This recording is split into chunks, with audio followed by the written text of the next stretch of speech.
اے اللہ کا رسول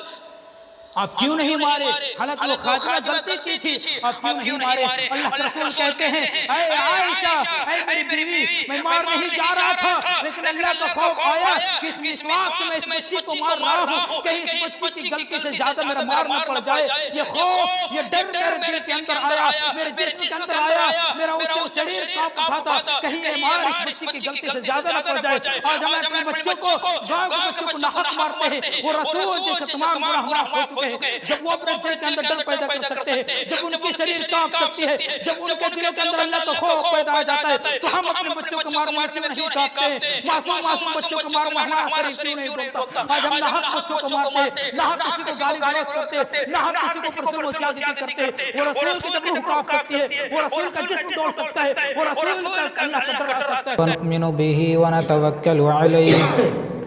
ونعوذ بالله من شرور أنفسنا ومن سيئات أعمالنا من يهده الله فلا مضل له ومن يضلله فلا هادي له وأشهد أن لا إله إلا الله وحده لا شريك له وأشهد أن محمدا عبده ورسوله يا أيها الذين آمنوا اتقوا الله حق تقاته ولا تموتن إلا وأنتم مسلمون يا أيها الناس اتقوا ربكم الذي خلقكم من نفس واحدة وخلق منها زوجها وبث منهما رجالا كثيرا ونساء واتقوا الله الذي تساءلون به والأرحام إن الله كان عليكم رقيبا يا أيها الذين آمنوا اتقوا الله وقولوا قولا سديدا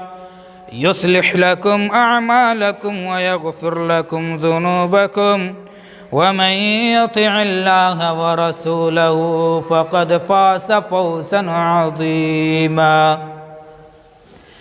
أما بعد فإن أصدق الحديث كتاب الله وأحسن الهدي هدي محمد صلى الله عليه وسلم وشر الأمور محدثاتها وكل محدثة بدعة وكل بدعة ضلالة وكل ضلالة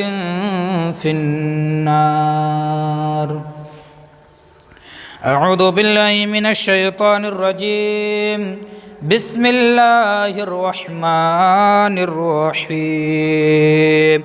قل إن كان آباؤكم وأبناؤكم وإخوانكم وأزواجكم وعشيرتكم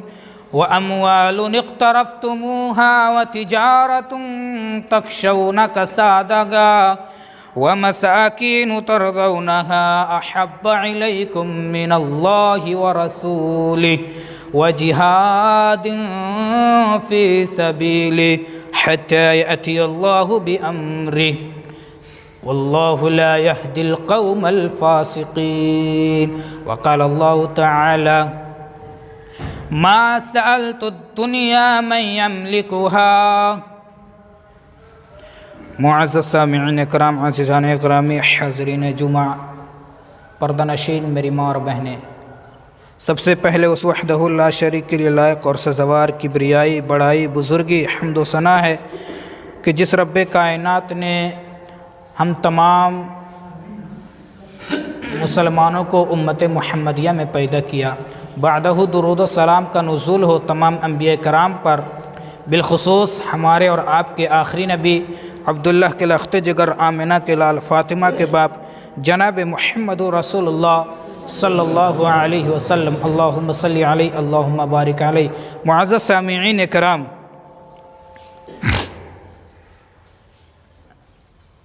قرآن اور احادیث یہ کیا ہے اور اس پہ کیا چیز بتائی جا رہی ہے، یہ ہمیں کیا سکھانا چاہتا ہے؟ نبی کا فرمان قرآن، آج ہماری توجہ اس کی طرف نہیں ہے۔ دنیا میں آنے کا مقصد کیا ہے، اس کے طرف ہمیں توجہ نہیں ہے۔ بس ہم یہ سوچ لیے ہیں کہ بس دنیا میں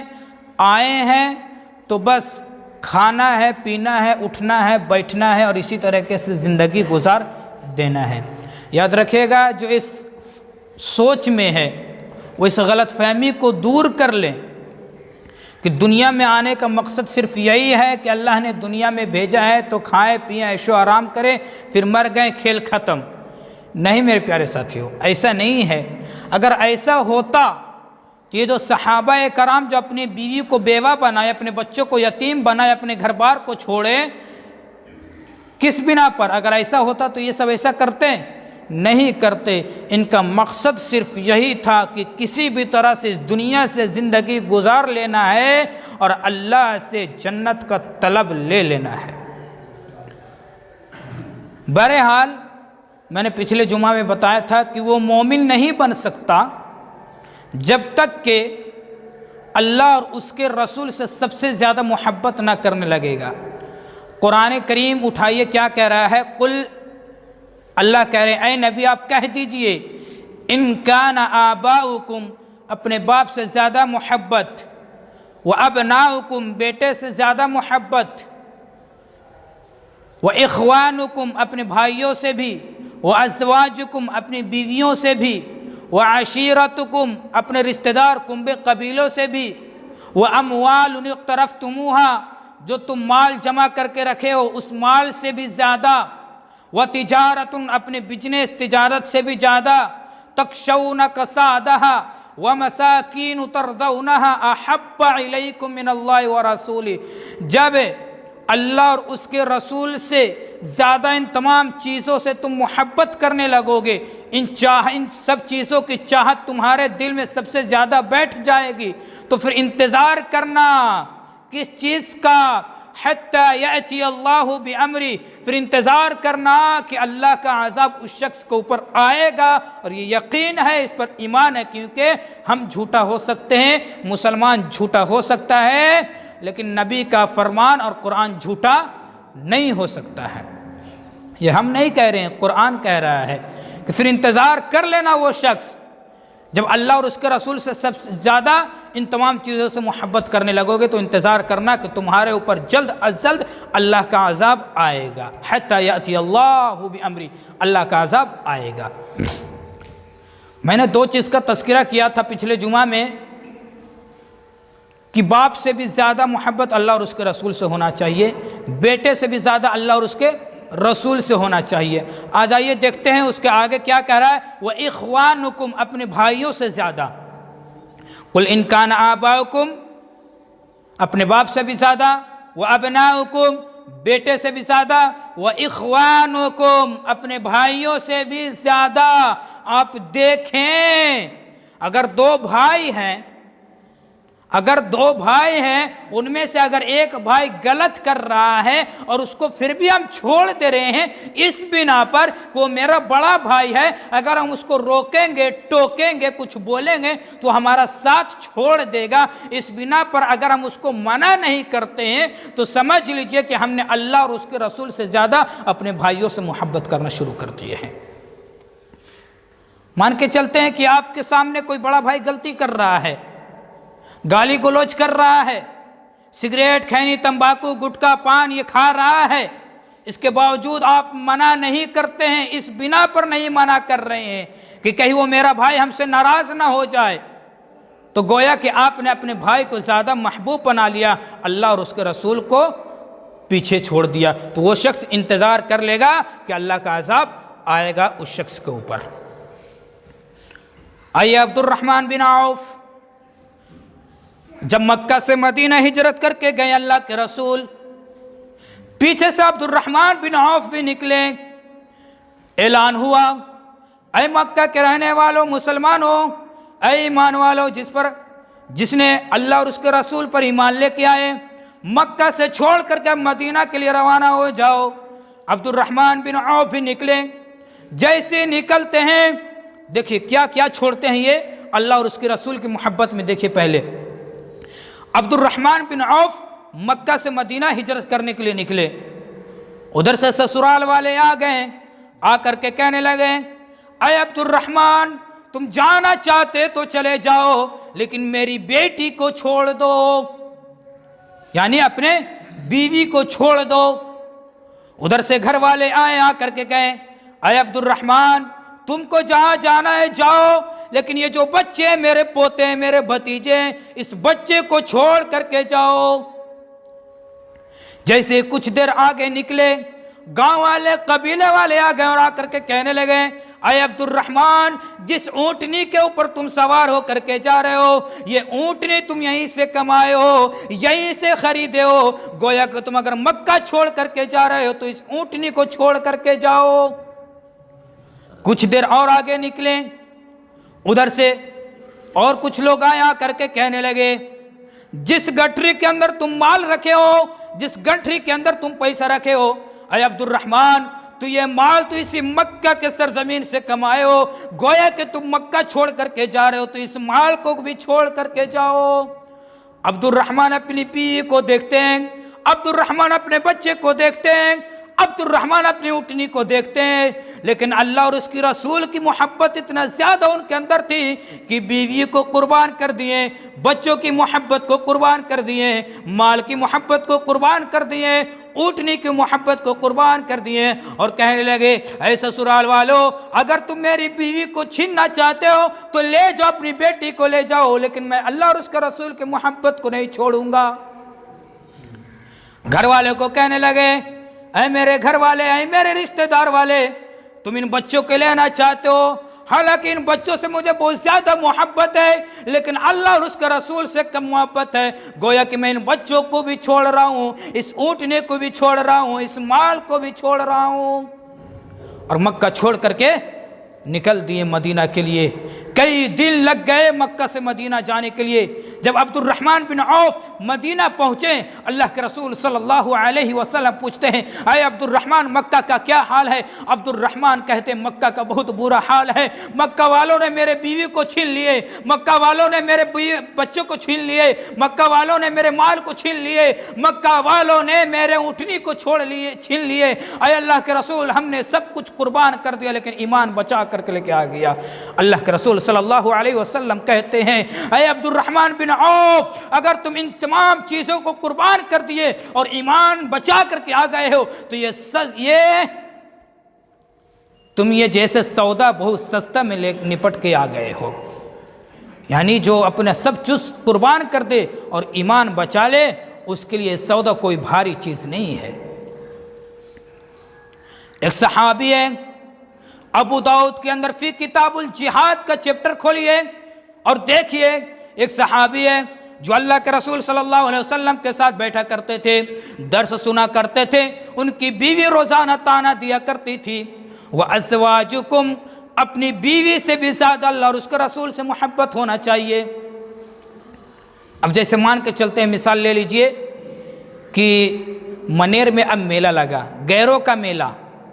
عروس، میلہ، ٹھیلا جو لگتا ہے، اب آپ کی بیوی کہہ رہی ہے میلہ لگا ہوا ہے ہمیں لے چلیے گھمانے کے لیے، حالانکہ شریعت منع کر رہا ہے کہ غیروں کو میلہ میں تم شرکت نہیں کر سکتے ہو، لیکن بیوی کا محبت اتنا زیادہ ہو گیا کہ ہم غیروں کے میلہ میں جہاں افیم، شراب نوشی، تاشا بازی، گالی گلوز سب کچھ چلتا ہے اور ہم اپنی بیوی کو گھمانے کے لیے وہاں لے کر کے جاتے ہیں، حالانکہ شریعت منع کر رہا ہے کہ تم غیروں کے میلے میں شرکت نہیں کر سکتے ہو، لیکن بیوی کی محبت اتنا زیادہ ہو جاتی ہے کہ اللہ اور اس کے رسول کی محبت ہم پیچھے چھوڑ دیتے ہیں اور اپنی گھر والیوں کو جیسے گھمانے لے کر کے چلے جاتے ہیں۔ تو گویا کہ ہم نے اللہ اور اس کے رسول سے زیادہ اپنی بیوی سے محبت کرنا شروع کر دیا ہے۔ یہ دیکھیں اس صحابی کو دیکھیے، ایک دن اچانک گھر کے گئے، ان کی بیوی طعنہ زانی کرنے لگی، کہنے لگی نہ گھر کی فکر نہ بچوں کی فکر، جب دیکھو محمد محمد کی تعریف کرتے رہتے ہو، کچھ ایسا لفظ بول دی جو اس کا لفظ گالی تک پہنچ جاتا ہے۔ یہ صحابی کیا کرتا ہے کہ آنگن میں دیکھتا ہے کہ ایک نیزہ رکھا ہوا تھا،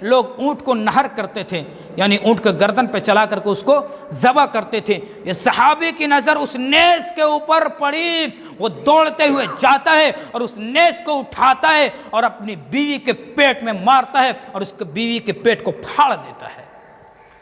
حمل والی بیوی تھی، بیوی کے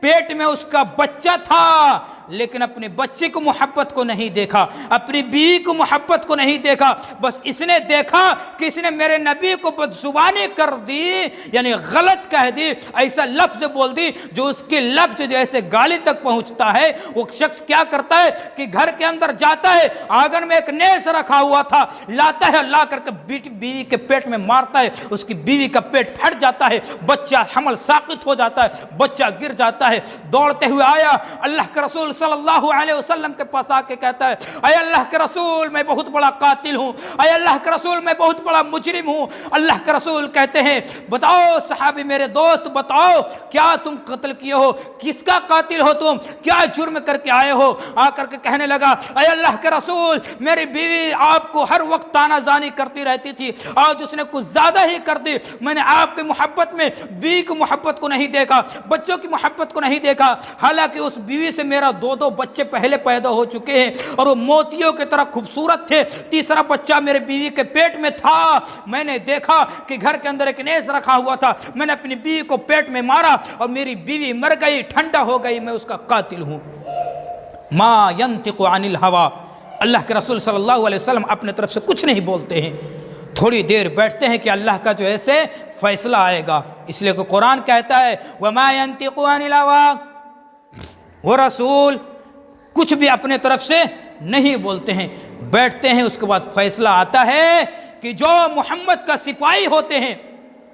جو کسی محمد یعنی رسول اللہ صلی اللہ علیہ وسلم کی محبت میں چاہے وہ اپنی بیوی کو مار دے، بچے کو مار دے، باپ کو مار دے، اس کی کوئی سزا نہیں ہے، بلکہ اس کی سزا ہے جو اللہ کے رسول صلی اللہ علیہ وسلم کو تانا زانی کر دے، اس کا ایک ہی سزا ہے کہ اس کی دنیا میں رہنے کا کوئی حق نہیں ہے، چاہے وہ کسی کا بیوی ہو، چاہے وہ کسی کا بیٹا ہو، چاہے وہ کسی کا باپ ہو، چاہے وہ کسی کا بھائی ہو، اس کا ایک ہی سزا ہے جو اللہ کے رسول صلی اللہ علیہ وسلم کے ساتھ بدزبانی کرتے۔ بتائیے ہمارے بچے کتنے نافرمانی کرتے ہیں، بتائیے ہمارے بھائی کتنے نافرمانی کرتے ہیں، بتائیے ہماری بیویاں کتنی نافرمانی کرتی ہیں، لیکن پھر بھی ہم کچھ نہیں بولتے ہیں، کچھ نہیں، کیونکہ ہم نے اللہ اور اس کے رسول سے زیادہ محبت اپنی بیوی، بچے، بھائی، باپ سے کرنا شروع کر دیا ہے۔ حتی یأتی اللہ بامری، پھر انتظار کرو کہ اللہ کا عذاب آئے گا اس شخص کو اوپر، ضرور آئے گا۔ یعنی بتائیے بیوی کو محبت نہیں دیکھتے تھے، ایسے ایسے اسلاف گزرے ہیں، ایسے ایسے اسلاف گزرے ہیں کہ بچے کی محبت نہیں دیکھتے تھے۔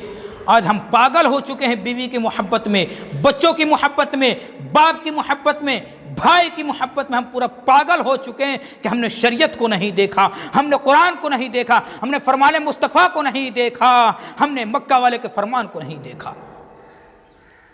حنظلہ نام سنے ہوں گے، نئی نئی شادی ہوئی ہے حنظلہ کو، شادی والی رات ہے، جس کے انتظار ہر نوجوان کو رہتا ہے، اس رات کا انتظار، بیوی کے ساتھ ادھر سے اعلان ہوتا ہے جو جس حال میں ہے، انفروا خفافا وثقالا وجاہدوا فی سبیل اللہ، جو جس حال میں تنگ دستی میں ہو یا خوشی میں ہو یا ناراضگی میں ہو، بس نکل جاؤ اللہ کے راہ میں جہاد کرنے کے لیے۔ حنظلہ کے کان میں آواز گئی کہ جہاد کا اعلان ہو گیا، بیوی کے ساتھ سویا ہوا ہے حنظلہ، اعلان ہوا، اپنی نئی نویلی دلہن کو چھوڑ کر کے جنگ میدان میں چلا گیا، اور گیا تو واپس نہیں آیا۔ اگر چاہتا تھا تو اپنی بیوی کے ساتھ رات گزار سکتا تھا، لیکن محبت تھی کس سے؟ محمد صلی اللہ علیہ وسلم، اس لیے کہ اعلان ہو گیا کہ جو جس حال میں ہے نکل جاؤ جہاد کے لیے۔ حنظلہ اپنی بیوی کے ساتھ ہے، اپنی بیوی کو محبت کو نہیں دیکھا اور جنگ کے لیے نکل گیا اور جا کر کے جنگ میدان میں شہید ہو گیا۔ یہ تھے ایسے اسلاف کہ نبی کی محبت میں بیوی کی محبت کو نہیں دیکھتے تھے۔ قُلْ إِنْ كَانَ آبَاؤُكُمْ وَأَبْنَاؤُكُمْ وَإِخْوَانُكُمْ وَأَزْوَاجُكُمْ